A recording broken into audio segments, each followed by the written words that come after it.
FA, or T-50, is Russia's fifth-generation fighter. The supersonic jet made its second appearance at the MAX Air Show, but this was the first time that the media were able to get a slightly closer look. The aircraft is radically different from its predecessors. As well as being faster, more intelligent and manoeuvrable, scientists have worked hard to make it as stealthy as possible.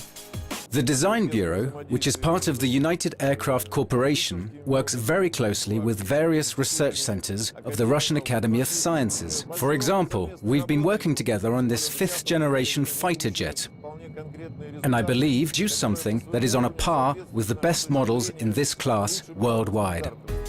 The PAK FA is the embodiment of the fusion between theoretical science and practical application, and is one of only a few fifth-generation fighters in the world. We've got competition from China, and Japan has also announced that it's going to develop its own fifth-generation fighter. But so far, neither China nor Japan have presented any working prototypes of their aircraft. So the only jet that can be compared to the T-50 is the F-22. Generally speaking, these two planes have a lot in common, but only time will show in what way one is better than the other. The PAK FA is a stealth aircraft. Particular attention has been paid to the leading edge of the wings, which has been staggered, the weapons bays, which have been concealed, the jet turbine blades, which have been covered, and the air intake, which is S-shaped. And those are just the bits we can see with the naked eye. The plane must also be shielded from external interference, whilst also emitting signals of its own without being detected. With military planes being so well protected against electronic interference, I bet the pilots don't have to turn off their mobile phones when taking off and landing. Military conflicts often act as a catalyst for scientific advancement. This is especially true of the radar, which first proved itself as a viable means of anti-aircraft defence at the end of the Second World War. Since then, radar and plane developers have been trying to outmaneuver each other to get the upper hand on the battlefield. A simple radar system is made up of a transmitter and a receiver. The transmitter emits radio waves, which bounce off an object, such as this aircraft, and are picked up by the receiver.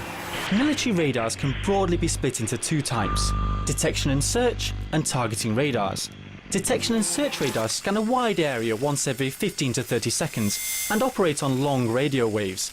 They are used for early warning systems and surveillance. Targeting radars, on the other hand, scan a much narrower area several times a second and are used for missile guidance systems and target tracking. But it's not all doom and gloom for the aircraft, however. There are a number of ways that a plane can reduce its radar profile to that of a small bird, or disappear altogether. But it's not as easy as you might think. A pilot can hug the ground to hide the plane in the natural relief of the terrain. This makes flying much more dangerous. The shape of the plane can also be adjusted to scatter radio waves in any direction apart from back to the receiver, but this can seriously reduce the manoeuvrability and speed. However, there is another way. Unfortunately, it's not as simple as just changing the colour of the aircraft.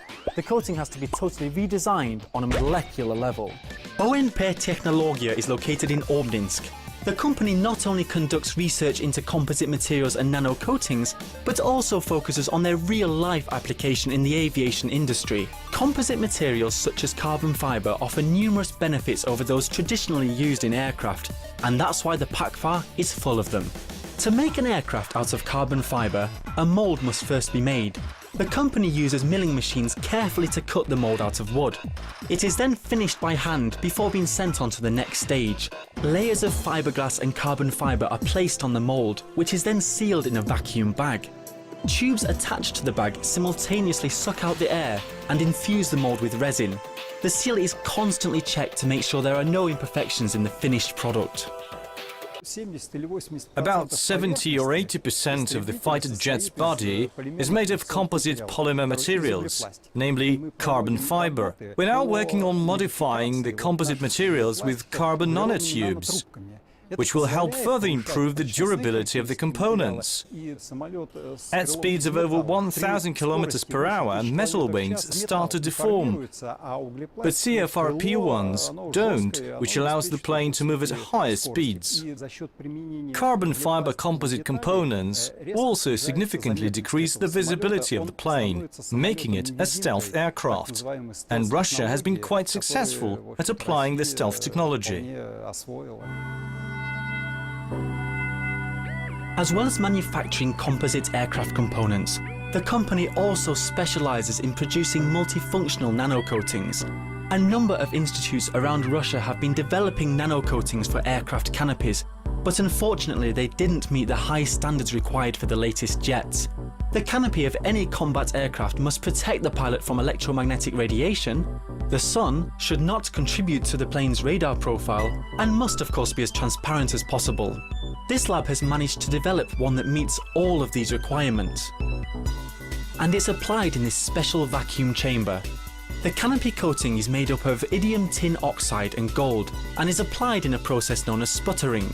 Layers of indium tin oxide and gold are applied in turns using an ionization process to build up a coating just 10 nanometers thick. But I'm afraid that's all we can say. The exact makeup of the coating is a secret.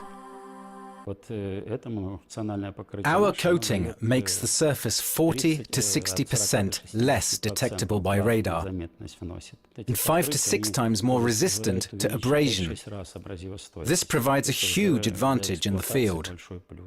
It is also much more transparent, which reduces reflection from inside the cockpit, enabling the pilot to see the runway lights more clearly. Unfortunately, we weren't allowed to film how the coatings are applied to the other aircraft components either, but it isn't dissimilar to painting a large civil airliner. The coatings contain ferromagnetic nanoparticles, which are known for their radar-absorbent properties, but they aren't just applied evenly all over the plane. Different radar-absorbent coatings are applied to different parts of the plane in varying thicknesses. This attention to microscopic detail can give potentially huge benefits in the flight and stealth characteristics of the aircraft.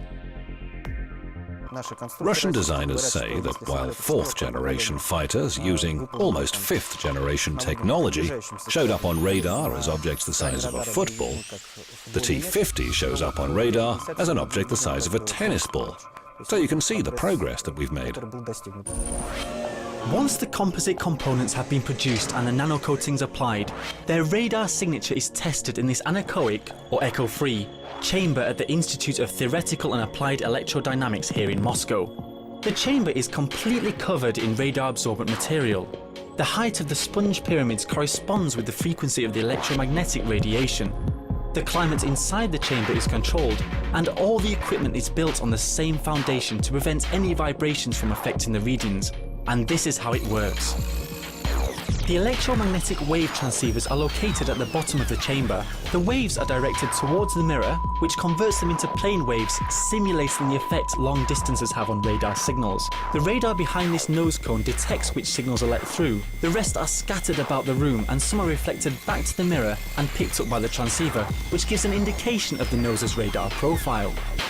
It's impossible to make the effective surface of a plane equal 0 and render it invisible. What is possible is to minimize the distance at which it is detected, and that's the aim of stealth technology. The chamber is so sensitive that it can even measure the radar signature of a ball bearing with a diameter of just 1 millimeter.